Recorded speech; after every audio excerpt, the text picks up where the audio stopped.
I invited you all to kind of open up and give the community an overview of where we are at with several internal affairs investigations. Several that has taken place since I've been in command and some that were part of a previous investigation. And so I'm going to talk about each and every one of these things kind of singular based on the case.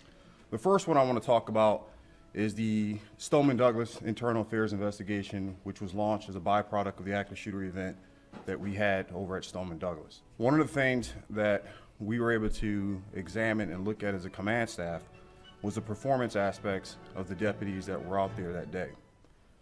7 deputies were the subjects of the internal affairs investigation at my request, and our findings, as this investigation is now concluded, included the termination of 2 employees yesterday. That was Deputy Edward Eason, as well as Deputy Josh Stambaugh. The other 3 remaining deputies were found non-sustained, meaning no disciplinary action was taken against them. And so, as we conclude this final chapter for this organization, in terms of this internal affairs investigation, we are now going to continue to move forward with fixing the issues that exist here in the agency as it related to training. We're ahead of the curve in that. We are excelling, and we're just getting started.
Good evening from New York. I'm David Begnaud. There has been a dramatic turn in the investigation into what happened at Marjory Stoneman Douglas High School in Parkland, Florida, where 17 people were killed last year.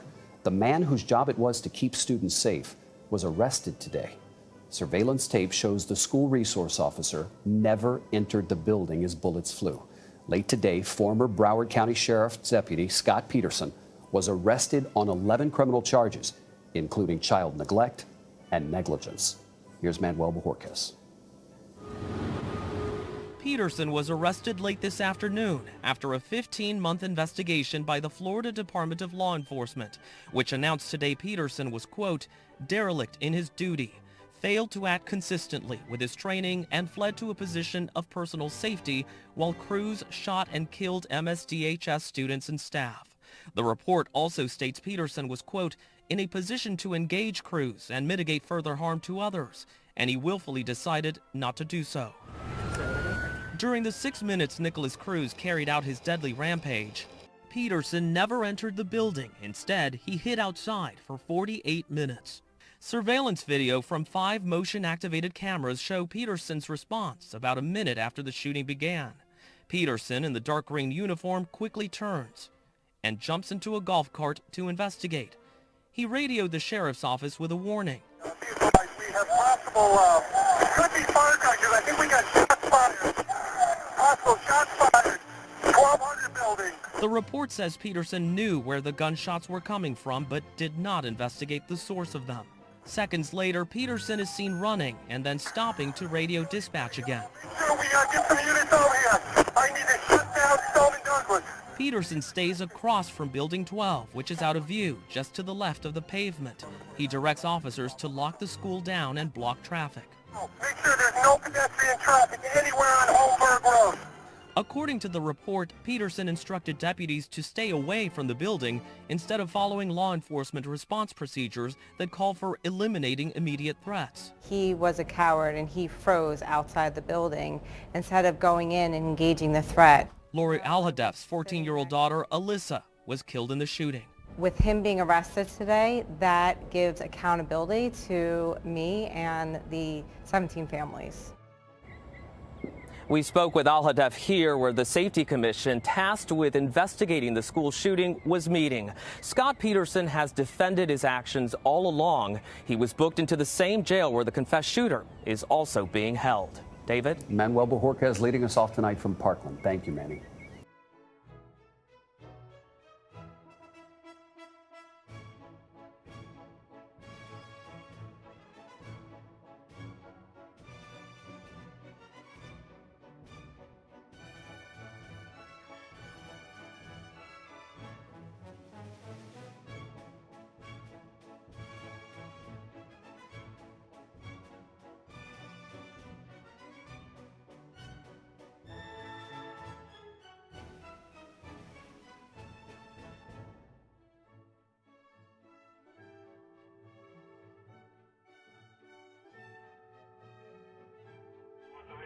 Thirty-one, 131? 31.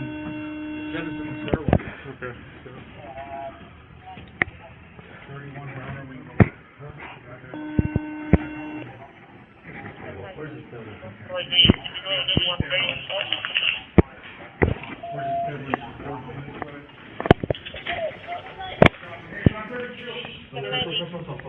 We got fired up close.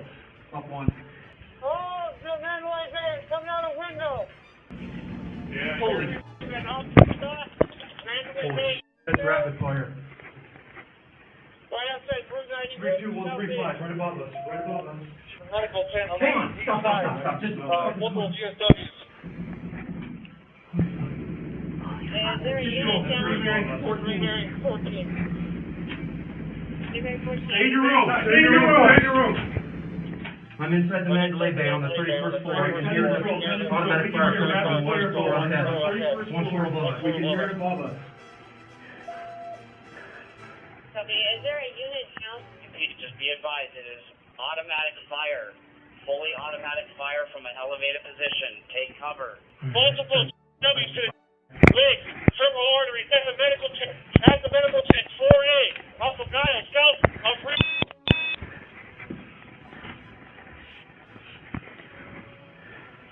I see there's a flashing coming up from about a third of the way up. Center, tower, over there.